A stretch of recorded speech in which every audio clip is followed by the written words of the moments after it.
혹시 이렇게 느껴보신 적 있으신가요? 자폐 진단을 받은 아이들이 나를 마치 도구처럼 사용하는, 이용하는 듯한 느낌. 필요한 게 있을 때 도움을 요청하지만 그것 이상으로는 어떤 감정적인 연결을 찾아보기가 어려운 차가운 느낌. 나는 도무지 이해가 가지 않는데 내 눈에는 별로 신기해 보이지도 않는 장난감 바퀴나 불빛 같은 사물들에 집착하고 했던 대로만 하려고, 갔던 길로만 가려고 하는, 변화를 극도로 싫어하는 모습들 속에 갇혀있는 그런 느낌을 받으신 적이 있으신가요? 대체 왜 이런 걸까 생각이 드신다면 오늘 이 시간 제가 이에 대한 해답을 어디서 찾아볼 수 있는지 알려드릴 수 있을 것 같다는 기대를 조금 해봅니다. 안녕하십니까. 이지피지 행동 분석입니다.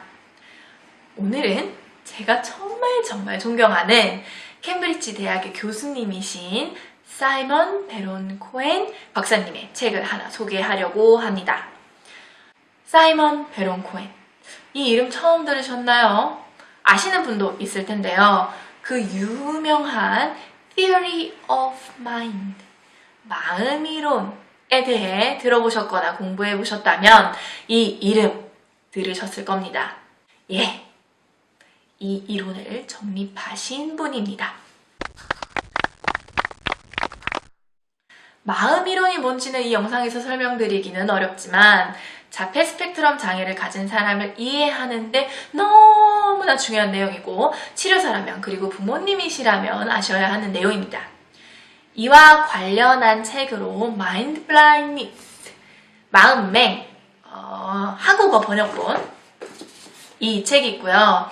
이와 관련한 치료 접근 방법에 대한 서적들, 자료들도 꽤나 많이 있으니까 관심 있으신 분들은 마음 이론, 마음 읽기, 마음 읽기 가르치기 이런 검색어들로 찾아보신다면 자료들을 구하실 수 있을 겁니다. 아무튼 거기에 한 가지 더 우리 아이를, 자폐인을 이해하는데 알아야 하는 정말 중요한 내용이 또 있다면 바로 이 empathy, 공감에 대한 내용이 아닐까 생각합니다. 야, 뭐 이론이 그냥 이론이지 라고 이야기하신다면 네. 하지만 저의 아주 개인적인 소견으로는 마음이론과 마찬가지로 이 공감에 대한 박사님의 설명을 들어보시면 우리 아이들을 이보다 더 정확하게 설명할 수 있는 것은 없다고 느끼실 겁니다. 그러니까 강추. 바로 이 책인데요. 한국어 번역본도 있습니다. 저는 그걸 몰라가지고 영어로 보는 참사가 일어났지만 여러분은 한국말로 보실 수 있을 겁니다. 사이먼 베론 코엔 Zero Degree of Empathy. 제목을 보면 아시겠지만 이 책은 특별히 자폐만을 설명하는 책은 아닙니다. Empathy, 그러니까 공감 능력을 설명하는 책입니다. 그래서 이 책에는 공감 능력의 부족으로 인해 나타나는 다양한 문제, 현상들, 성격장애 이런 것들을 설명하시고요. 공감 능력을 담당하는 유전자가 있는지, 이를 담당하는 뇌 영역은 뭐가 있는지 이런 신경학적인 내용들, 그리고 환경적인 요소들 같은 아주 다양하고 유익한 내용들이 들어가 있고 무엇보다 자폐 아이들과 아스퍼거 증후군 아이들이 보여주는 모습을 공감 능력이 부족하기 때문이다 라고 설명해 주십니다. 너무 좋은 내용들이 많아서 제가 정말 계속 나불나불 떠들고 싶지만 정말 간추리고 또 간추려서 우리 아이들과 직접적으로 관련된 내용만 간단하게 나눠보고자 합니다. 이 내용을 들으시면 내 아이를 더 깊이 이해하는데 분명 도움이 되실 겁니다. 그럼 바로 시작합니다. 자폐증 진단을 받은 사람이 공감 능력이 떨어진다는 거 정도는 대충은 알고 계시리라 생각합니다. 베론 코엔 박사님은요, 이 공감 능력을 두 가지로 나뉩니다. Cognitive empathy, 인지적 공감 능력, 그리고 Affective empathy, 정서적 공감 능력, 이렇게 두 가지로요. 인지적 공감 능력은 다른 사람의 생각과 감정을 읽을 수 있는 능력입니다. 다른 사람의 입장이 돼보는 게 가능한 거죠. 정서적 공감 능력은 다른 사람이 생각하고 느끼는 것에 대해 내가 적절한 감정으로 반응하고자 하는 의지, 욕구, 동기를 의미합니다. 여기서 우리 아이들이 부족한 것은 뭐냐? 다른 사람의 감정을 읽는 능력인 인지적 공감 능력이 전적으로 부족합니다. 시비어한 심한 자폐의 경우에는 감정을 읽는 능력 그리고 행동하는 능력인 인지적, 정서적 이 두 가지 영역 모두의 어려움을 보일 수도 있다고도 합니다만 대부분의 경우 분명하게 보여지는 것은 인지적 공감 능력의 부족입니다. 왜냐하면 실제 사례들을 살펴보았을 때 자폐인의 정서적인 공감 능력은 온전히 존재한다는 사례들이 많이 존재하기 때문입니다. 그러니까 다른 사람의 입장이 되어보는 거 못해요. 다른 사람이 어떻게 느끼고 생각하는지 몰라요.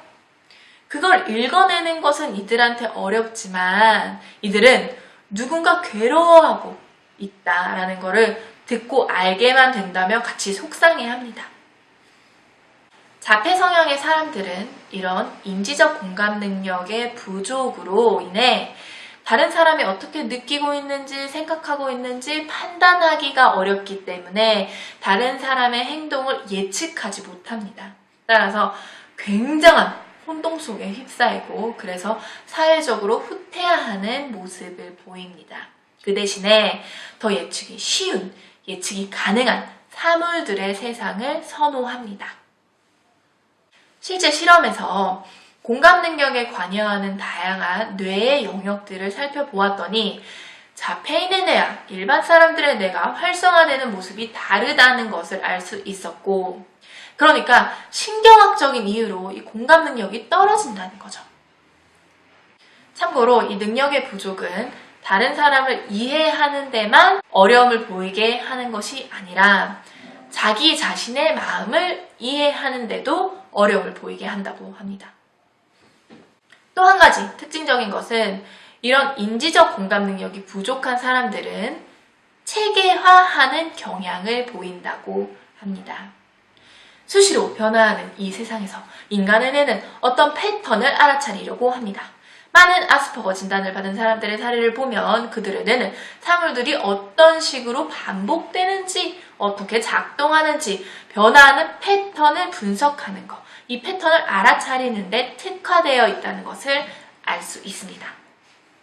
이 능력 자체는 사실 과학, 의학, 음악 등의 다양한 영역에서 인류의 발전이 가능하게 한 아주 분석적이고 훌륭한 능력이지만 이 능력을 갖는 것은 아주 테러블한, 무시무시한 대가가 따릅니다. 이 능력에 과도하게 집중된 이들에게는 예상하지 못한, 예상하기가 어려운 무언가가 있다면 이것은 그들에게 마치 포이즌, 독과도 같이 작용합니다. 예상하지 못한 작은 일상적인 변화에도 그들의 머리 뚜껑이 열릴 수 있습니다. 이들에게 변화는 회피하고 싶고 혐오적이고 심지어 무섭기까지 할 수 있습니다. 왜냐하면 예측이 잘 안 되니까요. 그럴 수 있다 생각합니다. 아무튼 그래서 어떻게든 이 변화에 저항하려고 합니다. 공감 능력과 체계화하는 이 능력은 상반된 관계에 있습니다. 만약 누군가 이 체계화하는 경향에 아주 집중되어 있다면 이들은 어떤 법칙이라고는 찾아보기가 힘든 이 인간의 감정에는 관심을 두기가 어렵죠. 이들의 모든 관심은 패턴화된 것, 체계화된 정보에 있습니다. 반복되는 숫자, 반복되는 사실, 반복적인 움직임, 행동에 집중합니다. 그리고 이 극단에 있는 사람은 다른 사람을 마치 무생물처럼, 사물처럼 받아들이곤 합니다. 사물처럼 대한다는 것은 다른 사람을 잘 의식하지 못하거나 종종 무시할 수도 있는 결과를 가져오지만 이것이 이 사람을 아주 싫어한다거나 어떤 해치려는 의도를 가졌다거나 고의로 나쁜 마음을 먹었다거나 그런 것은 아닙니다. 하지만 종종 자기가 원하는 것, 자기가 하려는 것이 막 방해될 때는 아주 자기 중심적인 행동을 보여줄 수 있기는 합니다. 자폐아동을 키우고 있는 부모님이나 이들과 많은 시간을 보내는 사람들은 아이들이 뭔가 나와 감정적으로 연결되었다거나 서로를 이해한다 라는 느낌보다는 자기가 뭔가 필요한 게 있을 때 나를 뭔가 이걸 해결하기 위한 도구처럼, 마치 나를 자판기처럼 사용하는 듯한 그런 경험을 하셨을 수 있습니다. 일반 아이들은 엄마도 짜증이 났다. 부모님도 내가 계속 징징대면은 열받을 수 있다. 이 타이밍에는 내가 더 이상은 짜증을 부리면 안 되겠다. 멈춰야 된다. 라든지 이런 감정들을 읽고 알게 되지만 아스퍼거나 자폐 진단을 받은 사람들은 다른 사람의 감정을 읽을 수가 없고 아주 무지하기 때문에 주변 사람들을 그냥 자기 필요에 따라 이용한다는 느낌을 주게 되는 거죠. 우리 아이가 나를 감정 없이 사물처럼 대하는 것 같다고 속상해하지 마시고 이래서 그렇구나, 이래서 이랬구나 라고 한 번쯤 이해해 볼 수 있기를 바랍니다. 나는 상상도 할 수 없는 아이들이 겪고 있는 어려움, 예측이 안 되는 두려움 속에서 아이는 분명 고분분투하고 있다는 점을 생각해야 합니다. 제가 이렇게 아주 길게 이 책 소개와 몇 가지 내용을 전해드렸는데요. 더 깊은 자세한 내용은 책을 직접 읽어보시면 확인할 수 있을 거고요. 이 내용에 대한 강의도 인터넷에서 몇 가지 찾아보실 수 있는데 제가 제 재생 목록으로 링크를 달아두었으니까 확인해 보실 수 있을 겁니다. 재생 목록 중에 TED 토크 영상은 한국말 자막이 가능하니까요. 더 도움 받으실 수 있을 겁니다. 오늘 이 시간을 통해 자폐인을 더 잘 이해할 수 있는 기회가 되었기를 바랍니다. 그럼 오늘은 여기까지. 안녕!